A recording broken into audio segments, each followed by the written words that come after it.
Okay. Good evening, good evening, good evening, everyone. Um, we are excited for you to join us tonight for our little mini webinar, Stuff for Success, Scaffolding to Fill in Knowledge Gaps. Definitely, we want to know who's here with us. So if you can add your name, your location, your title, or your role to the chat, we are excited to have you here with us this evening for our webinar. We're going to talk a little bit about part one, scaffolding, and we have a part two coming up in December. So we hope you're going to get some great information tonight, as well as joining us for our upcoming one next month. But this is Stuffed for Success, Scaffolding to Fill Those Knowledge Gaps. Oh, Kiana, we're excited to see you back again. Welcome, welcome. How is everything in Midland? So, those of you that have been with us before, those of you who haven't, welcome. We are Math-A-Matics Tutoring. We have over 11 years experience in educational consulting with supporting K through 12, post-secondary math and sciences, also some statistics, some STEM, some things like that. We also provide some instructional coaching, professional development, tutoring solutions. We have a lot of different things that we can do for you. Latoya, it's very nice to see you here. Miss Latoya from Stafford, real close to home here. And Kiana, it's getting cold in Houston too, so we are feeling you on that one. These are some of the different schools that we've worked with, not just here in Texas. So hopefully, you can see we have Virginia, we have Massachusetts, we have different schools that we have worked with across the country. And so if you're from one of those schools, drop that in the chat. And we definitely would be glad to add your name to this in the future as well. So we already have Kiana and Latoya who commented in the chat. Let us know a little bit more about you. I'm going to introduce myself, and then I'll let Deidre also join us as well. My name is Jessica Sanchez. I'm one of the program managers with Math-A-Matics Tutoring. I work with our online tutoring, so that's our private tutoring that we support, but also some in-school solutions, instructional coaching, curriculum writing, a little bit of the different things that we can do to support your district. Deidre Lawson is our learning and development manager, and she will be introducing herself in just one moment. You ready, Deidre? Yes, I'm still working on transitioning to get my camera Absolutely. That's working, but I am here. I am the learning and development manager for Math-A-Matics, so I'm excited to be working with you all today and introducing this topic. I think you all will enjoy it. And we definitely want to hear, as you're coming in, add your comments to the chat, add your information to the chat. We are going to talk a little bit about defining scaffolding. We'll go into some best practices and strategies that you can see at use. We're going to talk about the kind of data that you can use to support scaffolding. And again, this is just a little snippet taste. This is a quick webinar this evening, but this can definitely be expanded or stretched out to support in-person, online training for your school, anything like that. But then we'll finish up with a Q&A and closing. So we're giving you just a taste. We don't want to get you too full before the holidays, but this is something that we hope is going to be very useful and beneficial to you, especially as you come up with the benchmarks, the interim assessments, things like that. So kind of going through our goals for today's training, we're going to explore and discuss some practical scaffolding strategies to break down complex math concepts. And so we're going to dig into what scaffolding looks like and how you can just make it more manageable in your classroom. We're going to talk about what it is. We're going to review the definitions and the reasons that's needed. We're going to talk about your best practices and some strategies that you can use to put this in action. And some of these are things you're probably already doing. We just need to have that mindset of how does this work for scaffolding purposes? And then also using data to support scaffolding. So we want to, we get all this data, we take all these assessments, we do exit tickets, we do all of these different things. So how are we putting that data that's always in our hands to good use so that we are going to make it practical and applicable for our classroom? So participation is encouraged. So feel free to join the discussion in the chat. And like I said, I've left it up here just as people are joining. Add your name, your title, your role to the chat. We are glad to have you, but we definitely need participation from you as we go through. And you guys always do an amazing job with that. So we're going to start with this first section here, just talking about what scaffolding is. So when we're talking about scaffolding, and part two will be in spiraling in December, so kind of going through those pieces. Scaffolding is when we're talking the process of breaking down those complex skills, that knowledge. or providing temporary supports to build students' knowledge, abilities, and skills progressively until they can independently complete those tasks. So it's almost like stair steps. It's the scaffolding that you use when you're doing construction, right? This is how we are building up our students so that we are able to support them in the different ways that they need. And that's different for different students. And we'll kind of talk about that on the next slide. Is just, scaffolding is not a one size fits all approach. What one student needs for scaffold may be completely different than another student, just because we're meeting them where they're at and providing those support so that they're able to take it on independently. So when we think about preparing that Thanksgiving meal that we're all about to do next week, what steps are taken in order to prepare a good meal versus what steps are given to ensure the steps are done well. So, everyone knows there's a difference right there between if we're preparing a turkey, right? There's certain steps that we do, step 1, step 2, step 3. That's the order we do it. But scaffolding would be like maybe checking the recipe. You're checking the turkey along the way with a thermometer to make sure the temperature is right. Your mom who makes the stuffing, because my mom makes an amazing stuffing. My mom who makes the stuffing might say, hey, did you remember to chop up these? And you have to add these first. Here's why I add the breadcrumbs first before I add the onions and the bell peppers to the stuffing, and kind of explaining her thinking and her reasoning behind that. So when we're talking about scaffolding, it's not just step 1, step 2, step 3. It's the reasons behind these steps. Or it might be that we provide a recipe book that has images that are going to help get through to make sure that my recipe is looking how it needs to along the way. Deidre, anything to add on that? No, I think you were spot on, just making sure that, the difference between us receiving the steps for something versus having the support with walking through those steps and, someone perhaps watching us and correcting us along the way. So I think that's a perfect analogy. And so why should we scaffold? We talk about all these things, and we know you as educators are so busy in the classroom, but we're looking at addressing those skill gaps that ensure that they have access to the grade level content. We're going to build that confidence. We have a student that we're working through with our private tutoring right now. She's in an advanced class right now, and it's a 7th grader who's doing 8th grade level work. Well, our tutors are really working to scaffold and spiral back some skills to make sure that she has the confidence that she needs to be set up for success. And then we want to also foster independence and critical thinking. We know that in Texas, but also the other states, these tests are getting more and more complex, and it's not just the simple computation. There's a lot of critical thinking involved in our questions. And so we want to make sure students are able to reason through these page-long questions or screen-long questions now that it's digital, to make sure that they're able to go through and reason why they are picking the answers they are and how to solve when they get stuck. And so, we can do with assistance, and then can do independent. We're scaffolding these skills because we want to take them from this can't do all the way to they are able to do it independently and successfully. I think this is also a really good visual to visualize when we're thinking about accelerating students or pushing students with content that they haven't been exposed to. I think if we can think about what the students can do with our assistance, then I think we really broaden the range of things that we can ensure our students are able to accomplish. And so when we talk about filling these knowledge gaps, right, there's a lot of reasons that scaffolding is a very, very important strategy that we need to be employing in our classroom. We're going to bridge the divide, right? Do they have the foundational skills that they need? We're going to get those specific needs and base it on that formative assessment data, and we'll talk about that in section 3.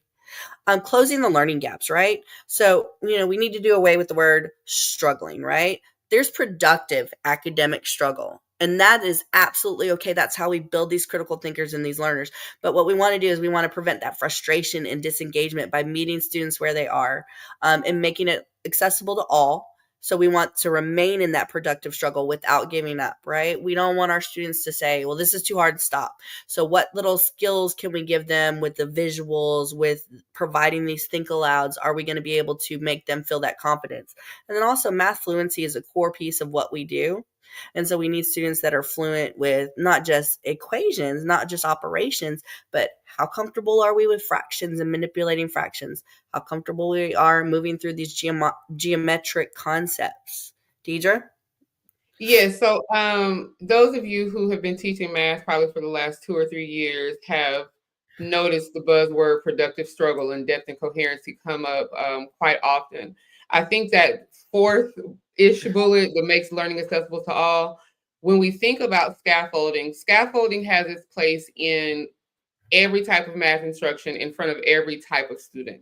And the productive struggle is one of the things that I really love about the research-based instructional strategies that they're pushing out, because I really like to assist math teachers and math students with thinking about math as a type of science. Like, it's okay to have to go about a problem with trial and error. It's okay to go about a problem and think about the things you know and the things that you don't know. So when we think about scaffolding, anytime we are introducing material to students and we do want them to fall into that critical thinking zone or that zone of productive struggle, you have to know your kids and know when you need to provide an additional layer of support for them not to give up, but not giving them too much support to where they're not having to think through the process of getting that answer. So productive struggle is one of my favorite new buzzwords of the last 3-4 years when it comes to math. But it really makes sense because we have these kids that get so frustrated and shut down completely, and they're so used to not trying. And so to encourage that productive struggle in the classroom by giving them tools that they feel like they can be successful, even though they have to work for it, is amazing. So you're right. It's one of the best phrases to come out of these last few years.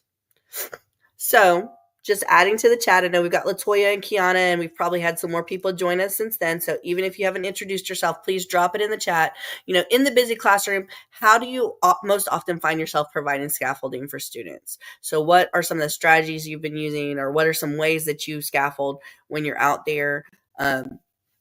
And those of you that are instructional coaches, what are you teaching those teachers on your campuses that you support to provide this scaffolding support as you're going through? Mary, welcome. It's good to see you, Miss Mary.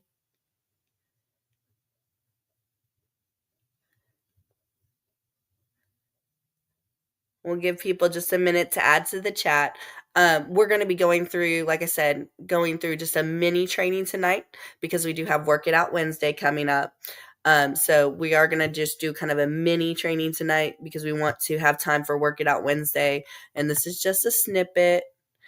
Teacher says, tell me what you already know. So it helps her identify where she should focus her support. So those KWL charts you can start to lesson. Each of students kind of doing their own. The 3-2-1, 3 things I know, 2 things I want to know, 1 thing I want to be able to do. Definitely. Miss Kiana talked about that small group targeted instruction. And it's not just that small group, and we'll talk about that in a minute, but that core instruction that you're building in with explicit instruction to start combined with that small group instruction. Absolutely. And Ms. Latoya agrees with that small group.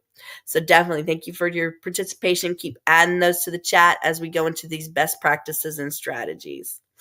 So when we're looking at these best practices and strategies, why are some better suited to scaffolding than others is the question. So, some things might align closely with that gradual skill development, with that I do, you do, we do, you do. Breaking down the complex tasks into manageable pieces. We don't want to overwhelm the students. We talk about that productive struggle, so we want to make sure they are ready to move into this content. And then also that structured support that can fade over time. So we might start with some of these supports and start to pull up a little bit until they're standing on their own, right? That scaffolding, that chunking, those pieces are going to help provide those students with what they need to do. And so these are some research-based instruction strategies that we want to discuss in brief. We're going to just give you a taste this evening. But we can definitely dig into more of these one-on-one. You can reach out to us and we can have more conversations in depth. And we are going to do this as a longer webinar later on. So when we talk about think alouds, we're supporting that metacognition. So it's thinking about your thinking process, helping students see how we approach the problem solving. And so why does it work, right? By verbalizing our thought process, we're giving students insight onto how to approach tasks and encourage them to reflect on their own thinking.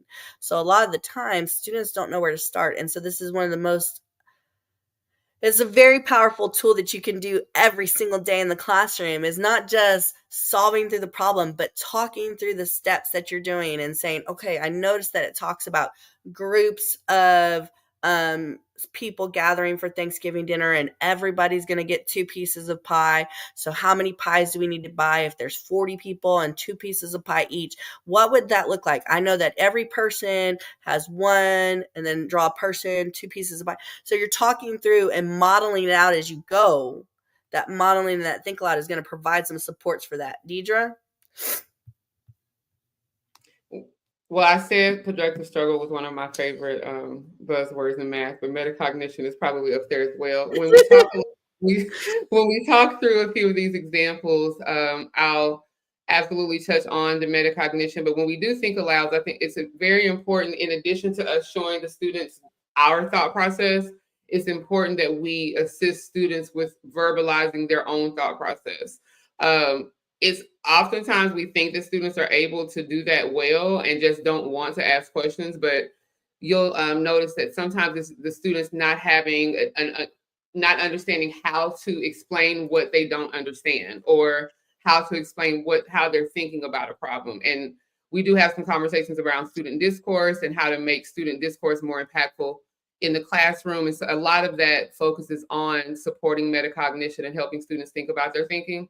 So we'll show them a little bit of that in the examples that we have embedded in this. But I think metacognition is extremely important. It also ties in a little bit, and I can't remember if we included this or not, with schema about There we go. where yes, where have I seen this before, and what did I do, or how did I approach this type of problem when I've seen something similar.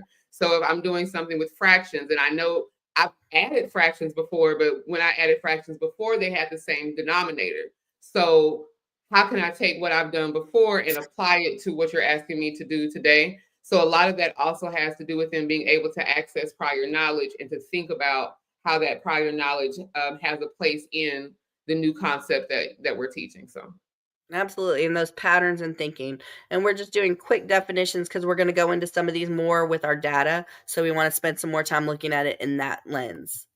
With our visual aids, images, diagrams, charts, and other tools that help make those abstract concepts more concrete. Now, of course, when we talk about this, when we talk about visual aids, it's important to remember we've got to teach the students how to understand these charts and these diagrams. Otherwise, they're just extra noise on a page, right? But that's why you do them and you use them as scaffolded skills so that they're comfortable with them and really can create some of those own diagrams and charts as they're going through. If they're doing an input output question, they can create their own input output table because you've used it as a scaffold for them before. It makes them see the concepts, understand the relationships, and again, it supports a research-based instructional strategy there as well. And moving from that into multiple representations, so the visual, the numeric, the symbolic. I love this little turkey because he's got a 10 frame, he's got a picture, he's got a number word, he's got tally mark, space 10. And so it allows the students to connect those with different representations. So it's important when we're going through that we understand how these things connect. So again, a lot of this scaffold is helping tie the thinking together, helping fill in some missing pieces, but also building on what they know to make them comfortable and confident to do it on their own. And we have a good comment, designated supports mean nothing if they don't know how to use the support. And that's so important for any of those supports that we provide in the classroom basis, on a testing basis, anything like that. Deidre, anything else on this one? We're going to go into it a little bit more with the data. So one more quick discussion before we look at some data examples because we want to practice some of these with you. And it talks about which of those strategies we've discussed do you think would have the biggest impact on your planning and supporting scaffolding in your classroom. So out of the visual aids, the think alouds, the multiple representations, the schema, which of those have you found to be the most effective when you're scaffolding? Which of those is one that you're like, ooh, I never thought of scaffolding with that one. And so maybe I need to try that out when I get back from Thanksgiving, right? So which ones of those are the most biggest impact, or things that you're like, I can get the most bang for my buck with that one? So metacognition with the side of multiple representations, says Ms. Deidre. I know you guys are adding those. Miss Kimberly says, it reminds me when we're approaching state testing, and this is the first time students often see the reference material sheets. So these reference material sheets are a form of scaffold, right? They are a skill and a tool that we are providing as a reference. And not only do the students have their designated supports with those supplemental aids, but everyone has these reference materials, and these kids look at them like, I don't know what those are. They look at it maybe, and don't. So, making sure these are actual useful tools. And Kiana, think alouds are awesome. One of my favorites, because I think I do that on a daily basis, even with my own kids. We're working through a math problem. Hold on, Mom, I just want the answer. No. So we want to finish up with this data support scaffolding. So how do you decide which concepts need those intentional scaffolds? And so we're going to start here. We chose some fifth grade examples. To work through. And so, again, by collecting the right data points, teachers, coaches, administrators can feel confident they're on the right track for scaffolding that is impactful. So, you've got your diagnostic assessments that we do. Maybe a lot of people use the NWEA maps, iReady, tools like that. Your formative assessments, your interim exams, observations of practice. And we also have those things where we need to understand the prerequisite skills, identify misconceptions, and intentional monitoring. So we're going to kind of go into this part here. So how are we going to cook up those solutions, right? We're going to look for those patterns. So when we have this data, what are we going to do with all these things? We're going to look for those common errors of points or confusion across assessments and observations. Are students always forgetting to find a common denominator before they add or subtract fractions, right? Is that something that most of your students are doing? We're going to look at those specific gaps and break the skills into manageable steps to scaffold effectively. And then again, planning that targeted instruction. And I know Kiana and LaToya mentioned it before with that small group instruction, but it's not just your small group instruction. It's your core instruction plus the small group, your visual aid, the guided practice that you do as you're walking around the room, monitoring. All of these things come together for targeted instruction that you're looking for these misconceptions. Here's the tools that we have set up to get them going. Deidre? Anything we missed on this one? No, not that I don't think I'll cover when we go look at a couple of these examples. Perfect.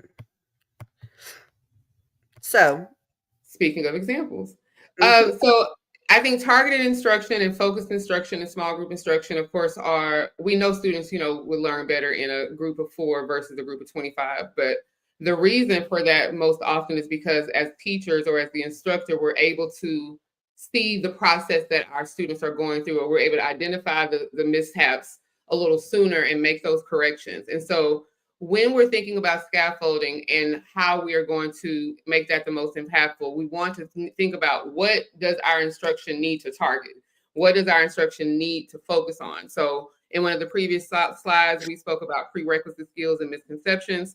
We're looking at STAR data, but this system or this process can work with any data that you have in your classroom, from an interim assessment to the STAR data to an exit ticket from the day before, or a bell ringer or a do now when students first walk in the classroom. You can collect data points from all of those. But first, I want to look at this problem here, which was question 17 from a 5th grade test last year, and specifically focusing on multiplying and dividing fractions. 60% of the students got this question correct. So if I'm looking at this data, and we're going to look at a few other questions, I want to think about what was the content and the context in which students had to answer this question. Of course, the content is multiplying. Actually, this one is dividing fractions and then multiplying, but it's understanding the multiplication and division of fractions. In what context? This is a word problem. So I'm noticing I don't see any pictures here. It's a word problem that the students have to be able to understand. What knowledge or skills are necessary? They need to know when they need to multiply and when they need to divide. And then the stimulus is, are there any things on the page that the students would have to engage with in order for them to answer the question? So on this one, this is a pretty cut and dry problem, average word problem, no pictures. They don't have to do anything with pictures to solve the problem. So this is a problem that our students probably see often in a 5th grade math classroom, because it's a basic fraction word problem. If we compare that to what we'll see on the next screen, which is question 8, we noticed that only 30% of the students got full credit on this problem last year. And this is actually not just the state of Texas, this is region 4 specifically. I wanted to just drill down just a little bit. But 30% of our kids got full credit on this. 23% got partial credit. So almost half of them got no credit at all. And then a fourth of them only got partial credit. So I still want to look here to see what is the content. It's still multiplying and dividing fractions. What is the context? They need to understand how to divide a fraction in half, or I think it's half for this one because it's two people, but they need to understand how to divide a fraction. So we're dividing a fraction by a whole number on this one. And I think the standard is fractions by whole numbers, unit fractions by whole numbers, or whole numbers by unit fractions. So what skill would the students need to understand in order to solve this problem? They need to understand how to divide a fraction by a whole number, but they also need to understand how to interpret this picture, because the stimulus that they have to engage with, though it gives them the problem as in words as well, they also need to understand how to engage with this picture and translate that to the action that is asking for them. And also, as far as skill is concerned, or stimulus is concerned, they have to know how to look at a variety of numbers and choose the right quantities and place them in the appropriate order. So in this problem, I noticed it's not just that they need to know how to divide a fraction by a whole number. They also need to know specifically how to set that up in the form of an algorithm. Because if I put 1/5 divided by 2, that's very different than 2 divided by 1/5. So they need to be they need to have a very good understanding of how that algorithm is written. When do I multiply? When do I divide? So if I'm thinking about scaffolding as a teacher, once I've looked at the question and I've kind of broken it down to the understanding of what the kids need to know, then I can have an understanding of what I need to offer the children or scaffold with the children in order to ensure that they can access this type of problem well. So if I'm a 5th grade teacher this year, I probably want to know how the state performed on this type of question last year, because my students may have the same type of struggle approaching this type of problem if I'm teaching that the same way as I did last year. So if we go to the next slide, we want to think about what scaffolding could look like. And this is just a reminder of a few of the things that we've mentioned previously. You see visual representation, multiple representations, metacognition. And then we also know, go back real quick. We also know that this specific problem, you'll see the standard that's outlined in that gold yellow is dividing a unit fraction by a whole number. That's exactly what they're going to be asked to do with this problem. So if I go to the next slide, what are some of the scaffolds that I might put in front of my students so I can ensure they know how to answer this type of problem? So you'll see at the top right, that might be familiar if you're familiar with Eureka. It's something that's called sprints. And what that does is it gives them some practice just with algorithms on understanding the difference between multiplying, dividing by unit fractions or dividing by a whole number. So this example specifically, this is a star level question, a star type question, but the standard that this covers is from Common Core, which is Eureka is a Common Core curriculum as well. So it's always going to be in the fifth grade strand, and it's specifically when they are approaching unit fractions and division. So it might not be 5.3J, but whatever that standard is, that is unit fractions and divisions, they will be asked to interact with this type of problem. So even the problem at the bottom left that I'll get to in a moment, that is specifically from the Common Core version of Eureka, not the one that is translated specifically for the state of Texas.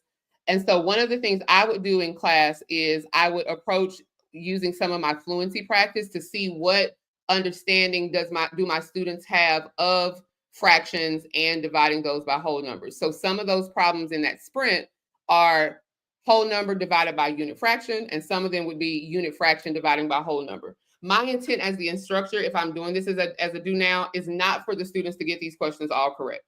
My intent to put that in front of them is for me to kind of gauge what level of understanding the students have specifically for dividing fractions and whole numbers. And what we'll do when we do a couple of these future webinars, we'll include the Common Core standard as well. So it's a little bit easier for you to cross over if you're not in the state of Texas. We'll make sure that we include that. Another thing that I would do specifically for this type of problem, if you notice, we have dividing fractions. There's 2 anchor charts. One of those anchor charts is modeling how to divide a fraction by a whole number. One of those anchor charts is modeling how to divide a whole number by a fraction. And you'll notice on both of those anchor charts, what do we see? We see multiple representations. So they're able to visualize what it is that that question is asking them. And I'm not going to walk through all of the steps for that you see in that, but that is absolutely something that I would use during this problem. And I would make sure that I referenced it when I'm solving that problem. And then the last thing, if you notice at the bottom left, I love this example here because it's the teacher just walking through a think aloud of how would I take 2 and divide it by 2. And to the right, you see the picture of how she's taking 2 squares and dividing that into 2 separate groups. And then the next question is how do I take 1 and divide it by 2? And then as a teacher, I would do that think aloud and go through that process. The think aloud, the visual representations, the prerequisite skills, all of those things are scaffolds that could be used on this type of problem. And I have one more that I want us to look at. Now, this is 5.3L as well. It's a similar problem, but on this problem, one of the differences in the stimulus is it gives them 2 of the numbers, but the student has to choose the appropriate operation. And so multiplying and dividing fractions is one of those things it's almost like subtracting with regrouping. It takes them a minute to get when to multiply and divide, but when they do, they pretty much have it. But before they can get to that point, you have to make sure that they understand the concept fully. And so go to the next slide, and you're going to see some of the same information from the previous slide that I just showed you. But I want you to think about how those things tie together. It just so happens, and I'm thinking whoever made this anchor chart, this teacher was a 5th grade teacher last year, because if you notice on the one that's handwritten, it's actually the exact problem that it's almost the exact problem that they're showing them how to do with the 3 divided by 1/4 in order for them to get to the answer for this one. But to find the correct answer, that child has to know I'm running around a track, and each time I run around a track, it is 1/4 of a mile. If I'm going to run a total of 3 miles, what equation can be used to show the number of laps that person has to run? Now, the students might initially think that they're just going to multiply those 2 numbers together. That would be a mistake. So if I'm approaching this problem, I think this is one of the problems to where it's very important to have metacognition as part of the instruction, but also to create a visual representation. So if I create a visual representation and I show that each time I go around this track, I'm going 1/4 of a mile, how many times is it going to take me to put those 1/4 together to get to 3 whole miles? I think some of the ways that we approach this is, as adults, we have to really think about where is my level of understanding when I first get to this concept. Because it's easy for us to say 3 divided by 1/4 equals 12. But as a 5th grader who's 9, 10, and they're just now being introduced to multiplying and dividing fractions, it's very important that we do not skip those steps. And we have to be able to show them visually what that is going to look like. And that's one of those things to where I would start off the visual representation, and then I would give my students an opportunity to complete their own version of that visual representation. Give them a little bit of time to struggle with that or to create how they want to represent that. Then come back together and ask them, well, how many times do we have to go around the track to get to 3? Hopefully they're telling me 12, or I'm looking at their visual to see where that error may have been. Then when they tell me 12, then we can go back into this problem and say, okay, well, what operation is going to give me the same information? How did I have to break down that mile in order to know that I have to go around 4 times to get to 1 mile? So I really think that this is a good example of how you can think about where that thinking takes place, because multiplying and dividing fractions really requires you as the instructor to explain your thinking well, because 1 or 2 errors in the understanding for the students is going to have them multiplying when they should be dividing, or vice versa. So from that, when you're looking at, because all of those things we talk about, if we go back one real quick, if all I do is show the students 3 divided by 1/4 equals 12, that's going to take me 30 seconds in class. But if I give them the proper scaffolds and help them break this problem down and help them make sense of their thinking, then this could become a 5 to 10 minute problem in class. And as a teacher, I may not want to take 10 minutes on this problem, but I do know if I take a good 5 to 10 minutes on this problem and do it in the right way, I'm going to ensure the students have a much better understanding of that concept. But as an Absolutely. educator, I know that oftentimes that is a challenge to find the 10 minutes instead of the 60 seconds. So I want us to think about just briefly, as we close out, I want us to think about on the next slide what challenges do you face when identifying what concepts your students are underperforming on? Because then we have to bring that into the classroom. But first, we have to think about in our planning phase, where can I spend my time that I know is going to be the most impactful and give me the most bang for our buck? So in the chat, if you have a thought on what challenges are you facing or do you face when you're trying to figure out what skills or concepts your children need more support on. I think it's so important because we know that educators feel so crunched for time as it is. But if you're able to really dig into what skills need scaffolding support from the beginning, not only are you going to get a deeper understanding from the get go, then you're going to make up the time in the long run because you're not going to go back and do the reteach, because the students will have a deeper core understanding of that and be able to do more of it independently because of what you've built in from the beginning. And I think if I'm a fifth grade teacher and I know that my students struggle with that the state of Texas that we struggle with multiplying and dividing fractions, Mhm. I may have a part of my do now for like the entire week before I'm introducing this topic, just giving them that same fraction bar and ask them, how would you divide this in fours? Or how would you divide this by 4 people? Or how would you divide this by 8 people? So that when I get to multiplying and dividing fractions, I pretty much have an understanding of where my students are coming in with knowledge and where I'm going to have to provide some additional instruction support. So, just kind of a quick overview. This was part one with scaffolding. We talked about how these are scaffolding, these essential skills helps overcome learning gaps and achieve mastery. We're going to meet the individual needs for meaningful progress. We're helping prepare them for independent problem solving and build that confidence, encourage that active participation. And we talked about some of the data we could use and looked at how we would look at those. And so I know Ms. Latoya has mentioned that she wants to know how to find the Yeah. resources for intervention groups. So So I that's think there's several resources that have star style questions, including some resources that even we make here in mathematics. We have math bites, we have interactive exit tickets and task cards, and of course, there's a variety of other organizations that provide questions.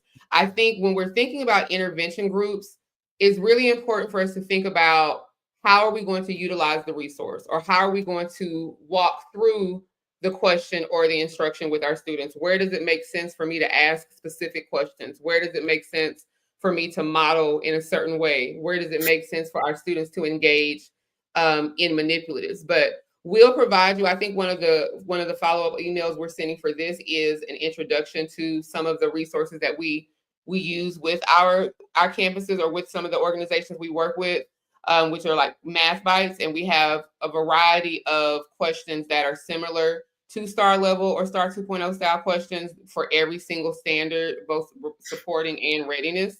But I think those resources have to be coupled with how does the intentional instruction look when I'm using this type of resource, be it online or a worksheet that we put in front of the kids. But we'll touch on that a little bit on a future webinar next week. But I think next month, excuse me. But I think one of our follow-up emails will have a math bite sample in there for you all to see as well. And definitely, we kind of mentioned this at the end right now because we are wrapping up. We're moving into Work It Out Wednesday. But thinking about what kind of follow up support or professional learning you would like to see to deepen your understanding of scaffolded approaches. So, definitely, we are here to help with finding those resources and the ways to successfully implement those. We do provide a lot of just different professional developments here at Math-A-Matics, talking about how to collect the data, looking at ways to do PLC planning. Like Deidre mentioned, we also do our purposeful student talk and how to do conversations that count, things like that. So we have a lot of different opportunities to provide supports for your school, for your district. And we one more will be. thing, Victoria, before I forget, because it sounds like she wants to get started. One of the things I would absolutely do if I'm teaching, for example, a fifth grade intervention group, or I would look at that fourth grade STAR data. I would look at Mhm. the trend data for the entire fourth grade, in addition to those individual students' data, so I could see the type of questions that they struggled with the most. And then I would definitely plan some of my intervention instruction specifically around providing those types of opportunities for them to engage in that content. And And then we talk a little bit about how to look at data. We mentioned that briefly here. We'll talk a little bit about it in December as well when we discuss how to spiral things back. But I really think it's important to look at the trends, because the trends speak to student struggles, but trends oftentimes, and sometimes we don't think about this part enough, speak to strengths and weaknesses of a teacher. Because there's certain things that there's certain things that I teach better. Like Mhm. when I was a seventh grade teacher, I was horrible at spatial visualization for the children. Terrible at it. Absolutely horrendous. But fractions, my bad. So I think we have to look at it from both vantage points. How are the students learning it and performing, but also how did their instructor provide that instruction? Because there needs to be adjustments made on both ends of that. But that's also where I would start with my intervention groups. Well, and especially, I think Latoya's kindergarten, so looking at which kids didn't go to pre-K even is a good start Oh, there. Because if some huge. of your babies didn't go to pre-K, you've gotta plan some interventions and spiral back, and we'll talk about spiraling in the next one about what to support for those babies that maybe didn't have that exposure in pre-K like we would want. That might be a fun one. That's a That great could be a point. lot of fun. We can include some of that next month. So we will be here next month. Tentative date is going to be December 11th. Mark it on your calendars, but you are on our email list, so you will get the update of that. We will be unwrapping Math Mastery, a spiraled approach to success. We cannot wait to see you next month. We are available to provide campus and district PD and just any trainings tailored to what you need. We do what you need because we build it based on the supports that your campus is looking for. You can reach out to us here at this number, this email. We are going to move into Work It Out Wednesday. So we're going to end this stream in just a few minutes, but definitely add any chats, comments, anything like that before we go. And then you I am can join committed us to making for the sure next we have slide. some early childhood examples for Latoya next month. Latoya, we will Yes, have some early childhood yes. examples for you for sure for those kinder babies. And we will make sure to look at some of that because those are definitely some skills that has lacking resources. Kiana, it's good to see you again. Can't wait to see you. I hope Stacy joins us next month too. So we love having our Midland folks with us. And so definitely add any information you need, any chats. We're going to give y'all one more minute to grab this contact information and then join And us for Work It Out Wednesday. if there's a certain topic that you all are looking for, ideas around, or you just want to think, more information on how we would approach intervention instruction or first instruction, just let us know. We both love math a little bit. We like talking about it. So Just a little bit. definitely willing to look at particular specific topics. Perfect. Perfect. Well, we look forward to seeing y'all next month. All right, Work It And Out Wednesday is starting in less than 60 seconds. So we will let you all go and we'll see you soon. yeah, please share with your parents that every Wednesday we go live on our socials and we work it out questions. We're going to end our stream here so that our ladies, Miss Dawn and Miss Kim, can start on Work It Out Wednesday. So we will see you over on that stream as well. But thank you for joining us this evening. Have a happy Thanksgiving, a nice break for you educators, and we will see you next month. Bye. Bye.